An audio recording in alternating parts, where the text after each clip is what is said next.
Hi guys, how you doing? It's been a minute since I've been on here. Why? Because I haven't been inspired to just make a video, but I am today because I posted a short or a little mini video about the possum and the dog one day, and somebody was curious to find out whatever happened to that situation. But before I get to that, let me go ahead on and do this. We always start with scripture, so I can't start nothing until we start with scripture.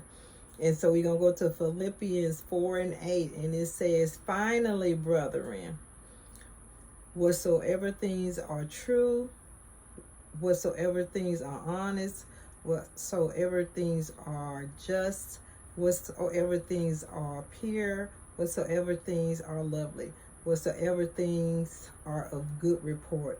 If there be any virtue, it is there be any praise. Think on these things." Okay. And I was thinking about that just before I popped on to do the video, and I started to think about, when you're in your thought life and things are just not going right and you feeling some kind of way about your current situation or any situation that you're dealing with, start to think on things that are good and things that are honest and just, and think on things that are pure and things that are lovely, and you'll find some peace in that. I was listening to a guy, and he gave me a word. I think his name is Jim Quick. And he was talking about how we always talk about we got to do this and we got to do that. And it came to my attention that if we rephrase what we think or what we say, then we will not feel like we're obligated to do it, but that we get to do it, that we have an opportunity to serve someone or even serve yourself. And I started to do that because all of y'all know that Ray is still down seriously. He has not started to walk or anything yet. He really can't pull himself up without my help, and therefore there's a lot of things that he still can't do on his own. He can't pull himself up. Once I get him up, he can set up, but he's a big man, and that's hard on my body. And in the evenings when you're pulling and tugging, as I said before, and your body really begins to take some wear and tear. And I was like, I gotta go do this and I gotta go do that. When I started to say, I get to do this, I get to serve him, I get to help him, it made my attitude change, I'm not so much obligated, but I get to serve him. And so that's my thinking changing. And believe it or not, it actually made me feel better about what I had to do and what's necessary to make his life good as well as my own life good. Because when you're not thinking and your mind is not in a good place, then the result from everything that's going on is not going to be good. I'm going to be honest with you. Yeah, I've been challenged. And if I say that I have not been challenged, it will be a lie. Being a caregiver in the first place is a challenge. I have to come here to my quiet place so that I can have a moment to be not feel obligated to do anything for anybody. So when in my quiet place, just hearing nature, if y'all hear the sounds now, I'm out here with the birds, and the birds are singing. And I said before, what they got to sing about? Well, guess what? They don't have the concerns of the world. They're living a life. God made sure to put everything they needed right in front of them. They don't worry about what they're going to eat every day. They don't worry about how they're going to live. It just is. And that's like living in the now, because it just is. And if I take every day of this in my current situation, our current situation, then it just is. So we're living in the present. And I'm okay with that. It's the days when I'm feeling like I'm weighed down and it's just too much. And to be honest with you, there's a lot of days like that. Because when you're responsible, or you're in a position of the caregiver for somebody, it becomes a lot. It's a lot because, every day is different. And that's just the truth. And it's no need in me acting like, oh, I'm so happy about being in this position. Because I'm going to just be honest with you. No, I'm not all that happy about it. But if this is God's intention for me right now, I'm going to have good thoughts about it. I'm going to have pure thoughts about it. I'm going to have lovely thoughts about it. And those are the things that I'm going to continue to think on. Yeah.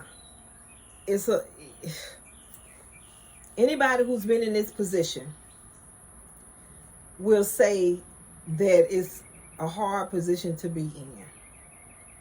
Sometimes you figure out that when you're the one that's giving the care for that person, you'll find that the people do so much that the caregiver will end up dying before the person that they're caring for. They live longer than the person they started caring for. That's because they neglected themselves in the process.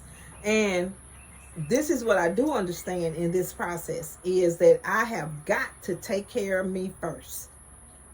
All those things that I do for him would mean nothing. It's nothing. If I leave, if I die, or something happens to me that I can't even do what he needs done for him because I didn't do what I need done for me. I didn't take care of me first. And anybody who follows me on my Sister's Keeper on Facebook, y'all know that I say, take care of you, have your self-care, make sure you are your number one priority after God, then you. God pours into us. I'll keep saying this because I believe it from my heart that he poured into us. He wants our cup to be on overflow because the overflow is for everybody else. And all that overflow is for everybody else. But every inch of what's in the cup is for me. All around the rim. All the way up to the rim. If it don't overflow, then it's for me. So I have to be whole and complete in this process. I can do anything I want for him. But if I'm operating on low, I can't do nothing for him. Because you know what low means? Low means not being rested. Low means not being able to function, having an attitude, not staying in a place of gratitude for the fact that God spared his life that night, having thoughts that are not good thoughts, wishing things could be different. As a matter of fact, I made a statement to a friend of mine and my pastor. I said, man, I just want my old life back. And she said, okay, you want your old life back, but just think about it. Even in your old life, there are challenges. What was so great about your old life that you willing to go back there? Well, the great thing about that is he was up and walking and moving around. That's the part I want back. Because even then it had some challenges, things that I may not have known about, but some challenges, some things were going on, and either way it would have went at the time, did you want to go back? Do you want to go back to that? No, I don't want to even experience that.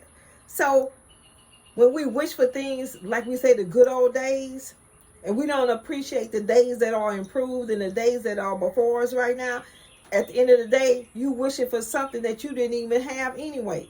What was the good old days? I'm going to tell you, when I was in high school, this is just a story to kind of give y'all a little idea of something. When I was in high school in 1985, I got my first little job. And at the time, the minimum wage was $3 or something like that. I know that's going to knock some of y'all socks off. Boy, but you making about $100 a week. But do you remember your grandparents making $2 and $3 a week? And or whatever they were making. Of course, the cost of living was not as expensive as it is now. And when we were making $3, the cost of living was not as expensive as it is now. And now if you paying $15 or $20 an hour, well, I was making that years ago. So that's not something that, that I'm like, you have to imagine, how did you even live off of that? Especially if you weren't making 40 hours and then you have to make overtime, or you still working a second job just to still make it then. So imagine what you have to do now. If you're making $20 an hour or $25 an hour or whatever, you almost have to be making double that to be where we was back then. And they consider that the good old days. Well, guess what? I don't want to go back to that. I don't want to relive that. And I have to stay in the mind that, you know what, God, I'm here and I'm dealing with this right now because this is where you want me. I'm supposed to be getting something out of this situation. Whatever it is, I'm going to get this lesson. You know, and even in the hard knocks and the bumps and whatever it is that I have to go through, I'm still going to get this lesson. So I'm open to receive whatever the lesson is. And that's the good thing about that. So I'm going to keep thinking on what's good and think on the lovely things and have pure thoughts in my mind, because the truth of the matter is we have to stay in that posture so that we will understand that whatever we're supposed to get out of this, if it's learning how to love somebody better or stand in a place of gratitude or being pure at heart, changing the way we think, you know, Romans 8:28, all things are done for the good of those who love the Lord and who are called unto his purpose. I'm going to find out what it is. Okay? And I'm not saying it's easy. I don't want to fool nobody and say it's easy to stay there and be in this place, because it is very much not easy. Okay?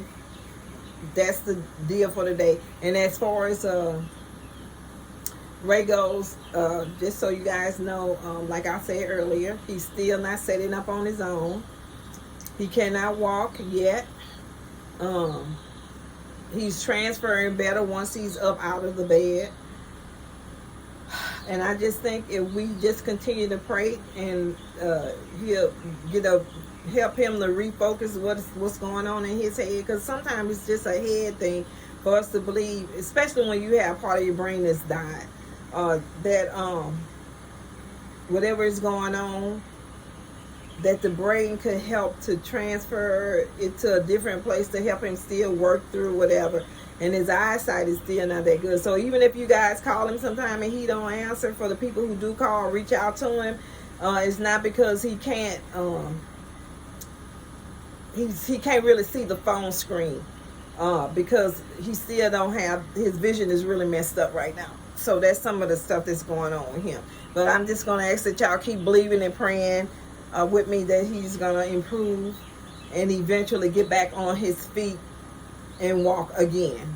So that's our goal. That's my goal for him, and prayerfully is his goal for himself, because I can't do it for him. He's going to have to do it for himself. Now, somebody wanted to know what happened with the dog and the possum and all of that stuff. Because of the cat food that's been left out. Well, the possum has not been back, but I've had a lot of critters around here. You know, when you ask God for something, when we were looking for this house, I say, God, I want a house that's in the city, but feel like it's in the country. Well, I got that. So that means all the critters come, and if the cat food is out, the possum might be gone, but now the birds are here, and the birds eat cat food too, and the cat is eating his food, so, and they drink his water. So they're coming in, drinking the water, eating his food, and pooping in the same place. And guess what? The crickets come, they go to the water source. I don't know if they got there or the birds dropped them off there. But he's there and he's dying, so now I got worms in there. So since Ray is down and this all the stuff he used to do, now I have to come out here and take care of it. Clean the bird poop up, clean the cat cage out, get the worms out of the way. The possum haven't been back. And Sugar, well, y'all see he have a video life of his own, so you kind of see what he's doing. He wants to go in and out of the door, and he wants to run behind the birds. And if he catch him, Lord, I pray for him. So, no, the possum isn't coming back that I know of, because the birds have picked up all the food away from him. So, it's just a real farm life around here without all the animals, but the critters do show up. Even the horse flies are flying into the screen on my little closed-in porch. But whatever, this is what I asked for, and God does answer prayer. So you be specific when you pray. and he gonna give you what you ask for. So you be real mindful how you pray, and when you ask for him for something, he gives you what you ask for. So now when we're praying, as far as I'm concerned, my prayer is, the foundation of my prayer now is that we find peace, joy, and wholeness in God. We find that the healing that's already released here, that Ray be restored in his whole body, from his head to his feet, and that his mind be restored and his eyesight. And for me, I just want some peace and joy in my life. I don't require very much. I've never have. And that we be able to maintain everything that God has already blessed us with. And that's my story. So, hey, y'all know I love talking to y'all when I'm up to it. Gave myself a fresh haircut. Decided that I look so cute that I might ought to just come over here and give you a word or two. And that's what I did. So y'all have a fantastic weekend. Tomorrow is self-care Saturday, and I have to go run an appointment or two, but I am going to do some self-care on myself tomorrow. I'm going to show Tab some love, because if I don't, I can't do what I'm doing right now. Y'all have a fantastic day. I love y'all, and that's the end of my story for today. Y'all, good looking out. God bless y'all. God bless y'all. God bless me. And we'll be talking soon. Bye.